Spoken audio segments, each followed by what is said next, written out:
Nggak bisa, Ibu.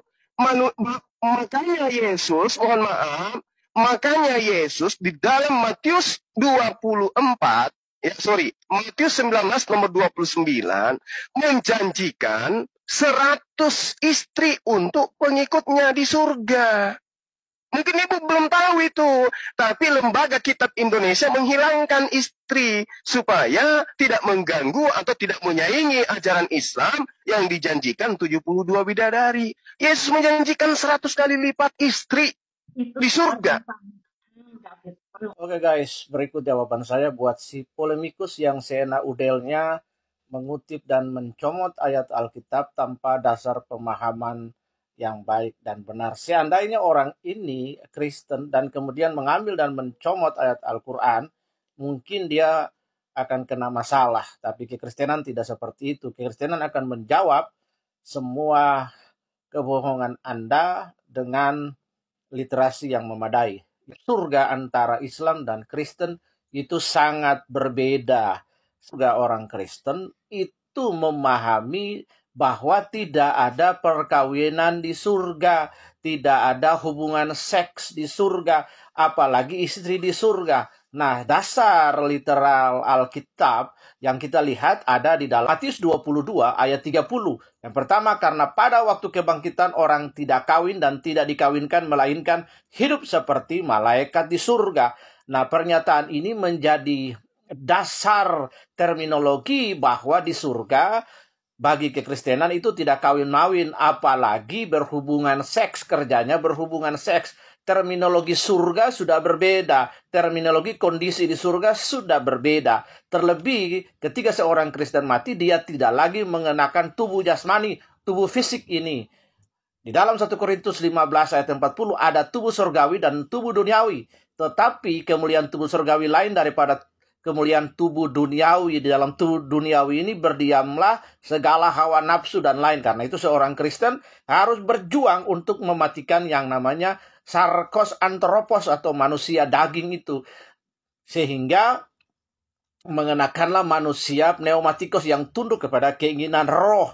Di surga tidak ada tubuh fisik seperti yang di dunia, dan di surga tidak ada istri yang disediakan oleh Tuhan, karena logi dan konsep kita sudah berbeda sekali, jauh sekali. Jadi Kristen tidak perlu menandingi 72 bidadari, apalagi Tuhan menyediakan 100 istri. Itu konsep yang keliru dan benar-benar sangat nirnalar. Yang kedua, di sini Anda mengutip dari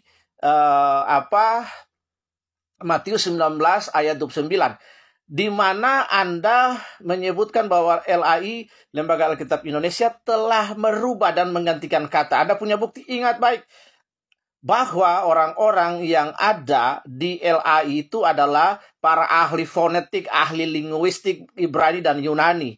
Nah, saya bacakan bagi Anda Matius 19:20. Dan setiap orang yang karena namaku meninggalkan rumahnya, saudaranya laki-laki atau saudaranya perempuan, bapak atau ibunya, anak-anak atau ladangnya akan menerima kembali. Nah, saya strike 100 kali lipat dan akan memperoleh hidup yang kekal. Nah, perhatikan yang pertama di sini, memperoleh 100 kali lipat di situ adalah will receive 100-fold and will inherit eternal life. Artinya mereka akan mendapat upah mereka dari Allah. Nah, ini juga selaras dengan 2 Korintus pasal 5 ayat yang ke-9, bahwa semua orang akan mendapatkan upahnya setelah dihakimi nanti. Bahkan yang lebih daripada yang mereka dapatkan dari istri dan anak-anak mereka. Artinya upah yang mereka dapatkan, kebahagiaan, kesenangan yang mereka dapatkan di bumi ini jauh daripada yang diberikan istri dan anak-anak mereka. Jadi tidak ada istri di surga. Nah, terjemahan asli Yunaninya berbunyi seperti ini. Ya, berbunyi seperti ini supaya Anda tidak congormu, tidak bilang bahwa LAI menghilangkan kata istri. Ya, lambano hekatonta plaseon kai klaironomeo aheneo soe. Kalau diganti dengan ditambahkan, dihilangkan kata istri, artinya gonai, maka kalimat ini akan berkata lambano hekatonto plaseon. Di situ ditambah gonai. Nah, tidak ada kata gonai di ayat yang ke-29 bagian B itu. Di dalam kekristenan kita membaca Alkitab, itu ada pasal, kemudian ada ayat, kemudian ada konteksnya di situ. Judulnya di atas itu upah di sorga. Jadi Anda keliru, Anda tidak bisa membuktikan dengan literasi, cuman retorika yang ngawur kiri kanan. Nah, tapi tanpa data dan fakta yang aktual di situ. Karena itulah, maka kalimat ini berbunyi lambano hekatonta plaseon kai clarinomeo ahenosoe.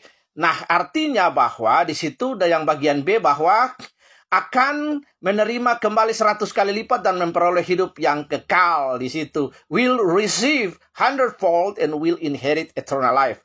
Jadi sama sekali tidak ada kata 100 lain menghilangkan istri. Di situ kita Kristen tidak punya konsep surga di sana untuk ber-oho-oho, ber-wik-wik, di situ tidak ada konsep surga yang seperti Kristen punya. Konsep surga Kristen tidak pernah berpikir tentang selangkangan, tentang hal cabul, hal apapun, tidak pernah.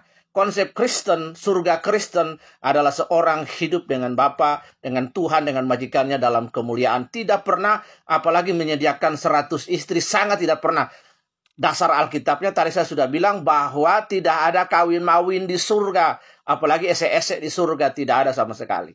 Jadi konsep surga itulah yang berbeda antara Kristen dan Islam. Nah, karena itu supaya orang Kristen, anak-anak Tuhan yang mendengarkan ini tidak menggoyahkan kerangka berpikir mereka tentang kekristenan itu sendiri. Apapun alibi kalian untuk menghancurkan kekristenan sangat tidak bisa. Kekristenan sangat solid, sangat kuat fondasinya, bahkan bisa ditelusuri dan jejak-jejak literatur bisa ditelusuri jauh sebelumnya. Semakin tua literasi kekristenan, semakin sahih dan otentik. Bukti itu bahwa kekristenan akan unggul menang dalam segala zaman, dalam debat apapun. Kekristenan tidak terbantahkan, kekristenan tidak terkalahkan. Kalian tidak bisa mencari dasar legalisme untuk mendukung pendapat kalian dari Alkitab. Tuhan memberkati. Shalom.